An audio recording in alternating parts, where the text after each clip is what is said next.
Hello students, welcome back to the online classes of Poddar Group of Education Lily Lakshman.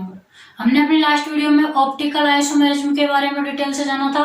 आज हम दूसरा part stereo isomerism का कौन सा है, जियोमेट्रिकल आइसोमेरिज्म, उसको पढ़ेंगे और उसके बारे में डिटेल से जानेंगे। देखो ज्योमेट्रिकल आइसोमेरिज्म है तो ज्योमेट्रिकल मतलब ज्यामितीय रूप में क्या होगी, भिन्नता होगी।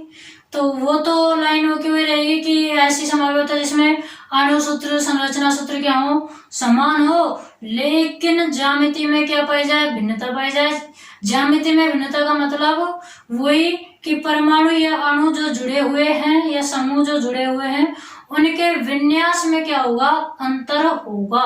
विन्यास में अंतर मतलब जो त्रिविम संभाव्यता में मैंने आपको डेफिनेशन बताई थी वही यहाँ है। त्रिविम संभाव्यता कई प्रकार है कि एक सिस फॉर्म में जुड़ा हुआ और एक ट्रांसफॉर्म में।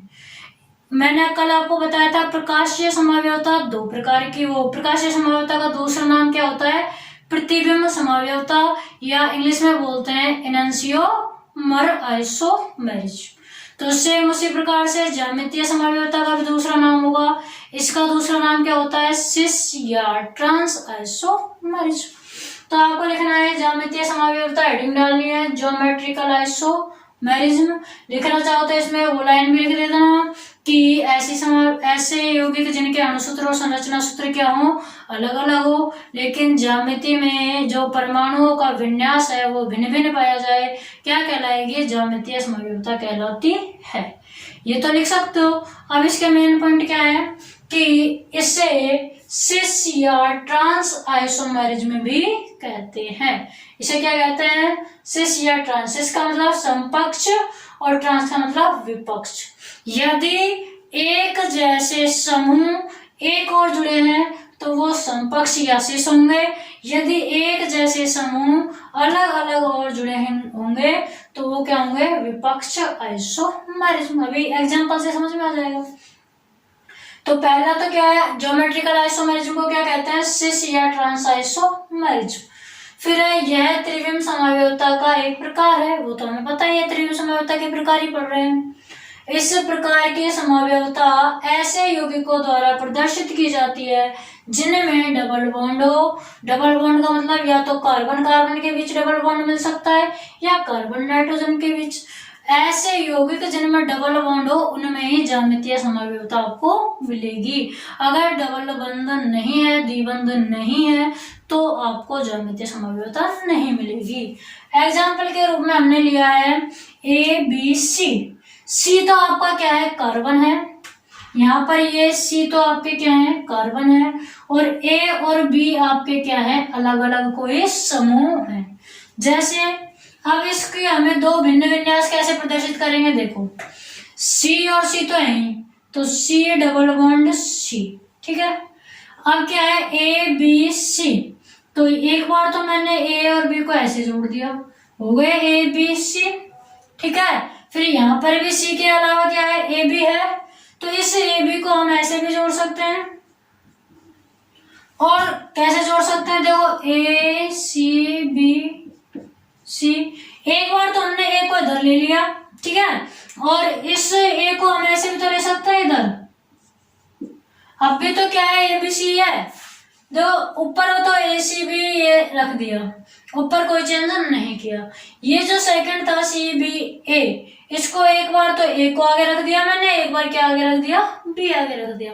क्यों, जिससे कि सिस या ट्रांसफॉर्म बन जाए। हमको क्या बनानी है, सिस या ट्रांसफॉर्म।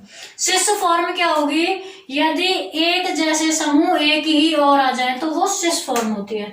एक जैसे समूह कौन से हैं, ये रहा ए, ये रहा ए। एक जैसे समूह एक की तरफ है, इधर ही तो है।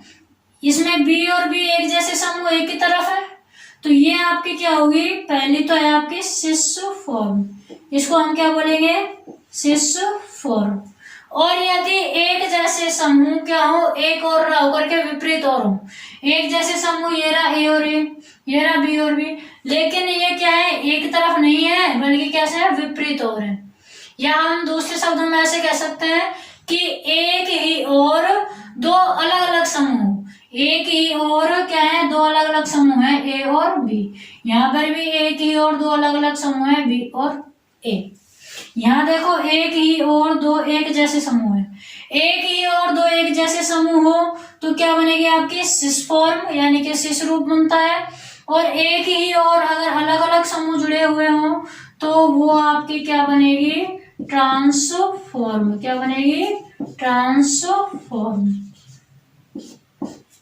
ये पहली है आपकी सिस फॉर्म और ये क्या है, ट्रांसफॉर्म। तो सिस फॉर्म और ट्रांसफॉर्म कैसे कहते हैं लिख देंगे यहाँ पर, अभी पढ़ा है हमने।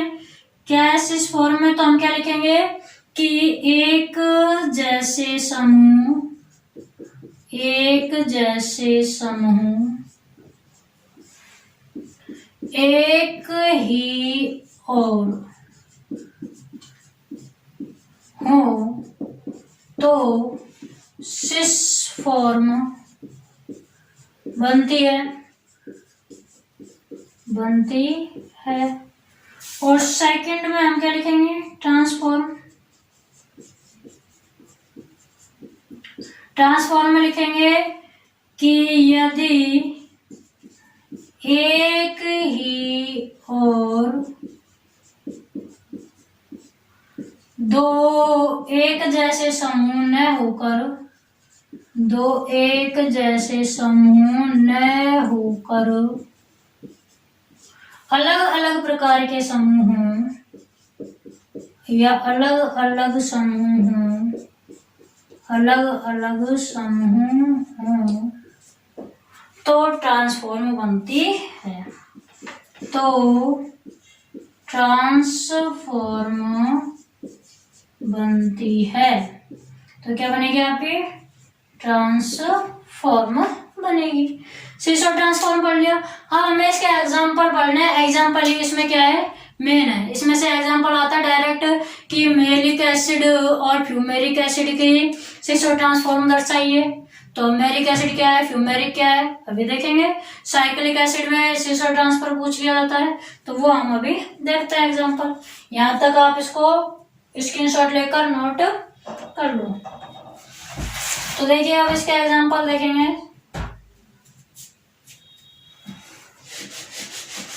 अब हमें इसमें क्या देखना है, एग्जांपल्स।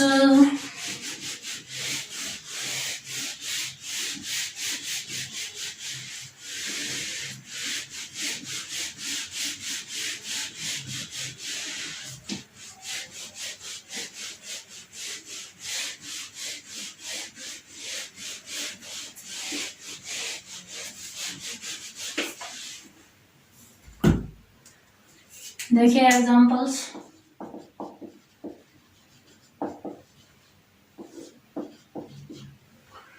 एग्जांपल्स में पहला एग्जांपल ले लो,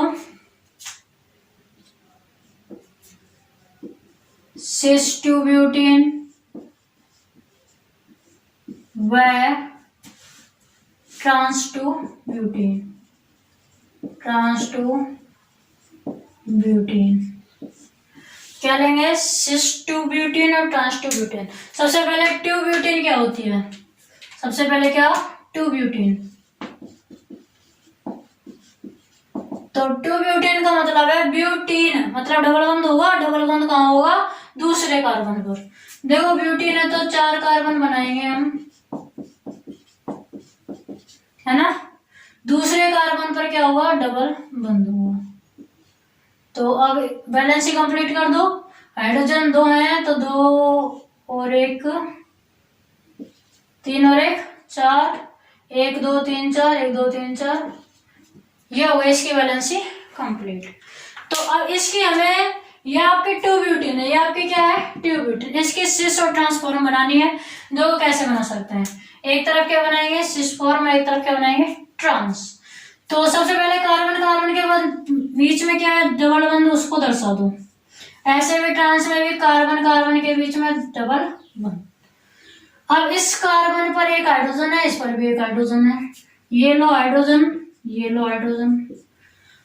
इस कार्बन पर भी क्या है, CH3 जुड़ रहा है, इस कार्बन पर भी CH3 जुड़ रहा है, इस कार्बन पर भी CH3 जोड़ दिया, इस कार्बन पर भी CH3।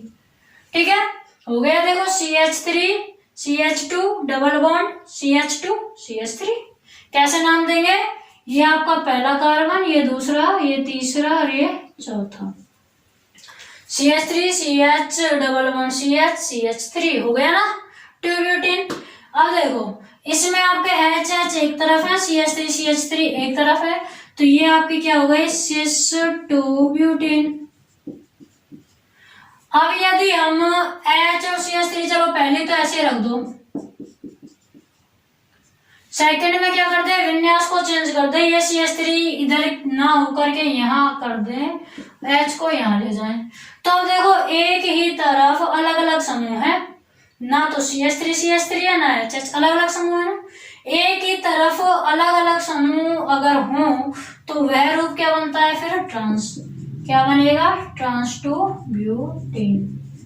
ठीक है ना, तो हमने देखा 2 ब्यूटेन में सिस रूप और ट्रांस रूप। नेक्स्ट है मैलिक एसिड और फ्यूमेरिक एसिड। नेक्स्ट एग्जांपल किस में देखेंगे, मैलिक एसिड और फ्यूमेरिक एसिड में।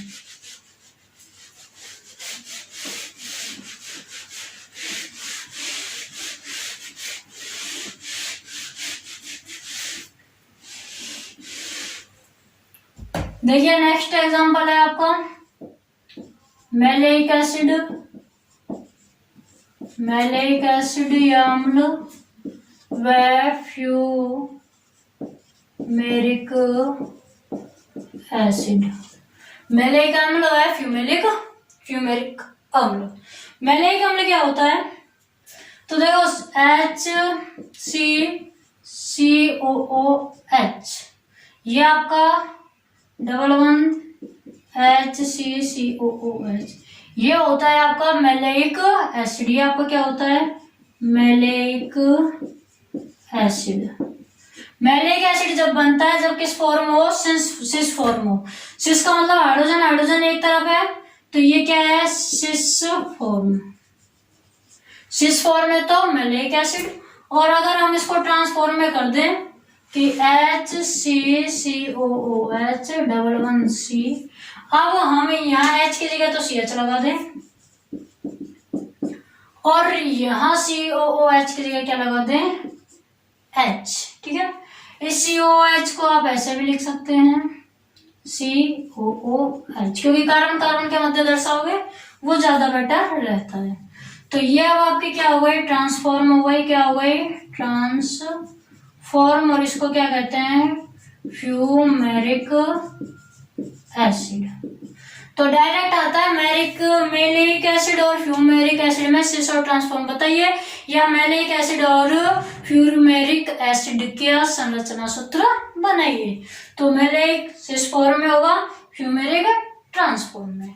एक और एग्जांपल देखिए एलिसाइक्लिक यौगिक या चक्रीय यौगिक। एक और एग्जांपल हम देख लेते हैं एलिसाइक्लिक यौगिक या चक्रीय यौगिकों में सिस और ट्रांसफॉर्म या ज्यामितीय समावयवता। सिस या ट्रांसफॉर्म का मतलब क्या है ज्यामितीय समावयवता ही है। तो नेक्स्ट हम किसमें देखेंगे चक्रीय यौगिक या एलिसाइक्लिक यौगिकों में। और एलिसाइक्लिक का ये नाम क्या होता है चक्रीय, ठीक है ना, चक्रीय यौगिकों में। तो देखो चक्रीय यौगिक मतलब कि संरचना बनी हुई रहेगी बंद,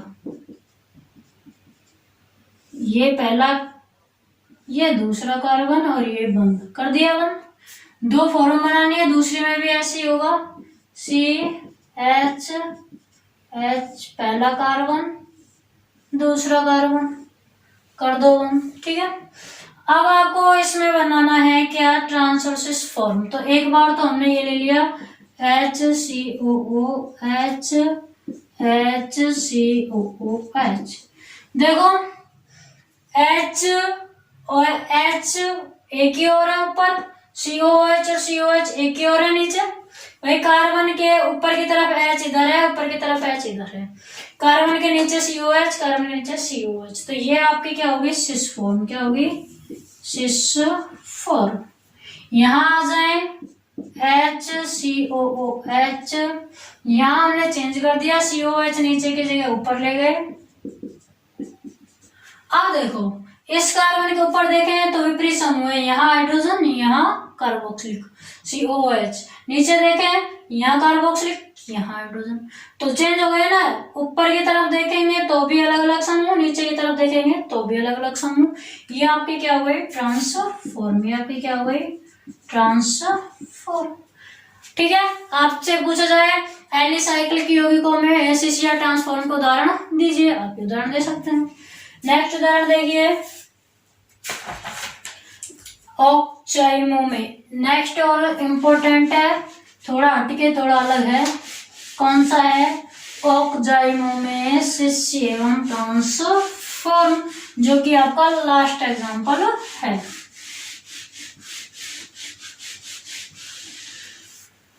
देखिए नेक्स्ट है आपका, नेक्स्ट एग्जाम्पल है नंबर 4 ऑक्साइमो में। ऑक्साइमो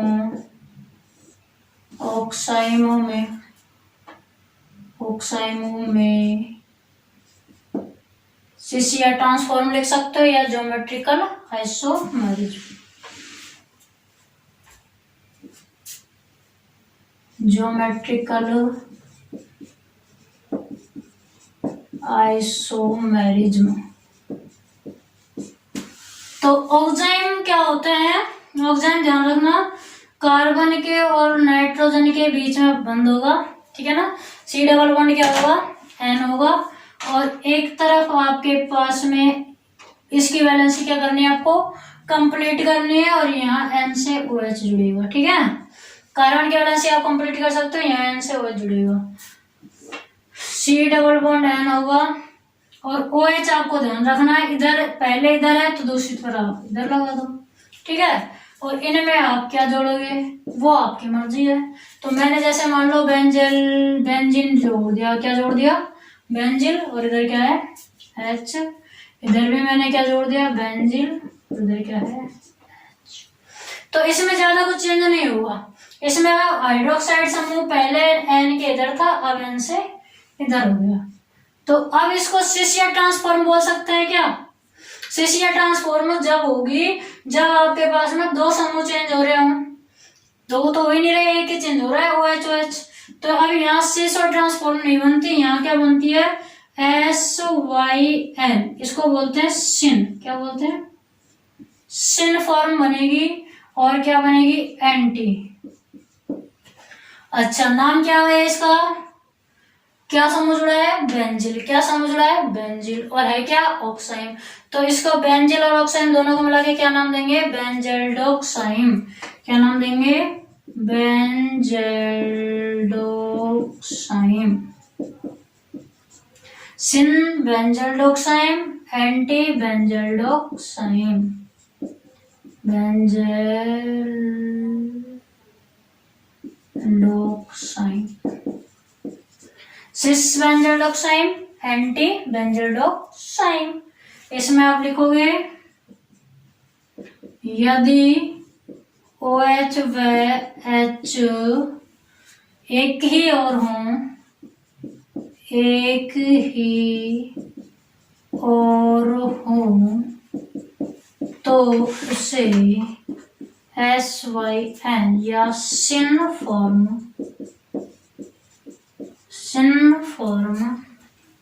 कहते हैं। यदि H व OH अलग अलग और हों, या क्या कह सकते हैं? विपरीत और हों, या क्या कह सकते हैं? विपरीत और हों, तो उसे एंटी फॉर्म कहते हैं। तो उसे क्या कहेंगे? Anti form. नाम क्यों नहीं लिखा मैंने? क्योंकि आप यहाँ मैंने जैसे बेंजिल जोड़ा, ऐसे आप मैथिल एथिल कुछ भी जोड़ सकते हैं, तो नाम फिर चेंज हो जाएगा, ठीक है। तो ये आपकी क्या हो गई? ज्यामितीय समावयवता कंप्लीट हो गई। नेक्स्ट पार्ट में हम आपके जो तीसरे नंबर की समावयवता है वो कंप्लीट करेंगे। Okay students, thank you.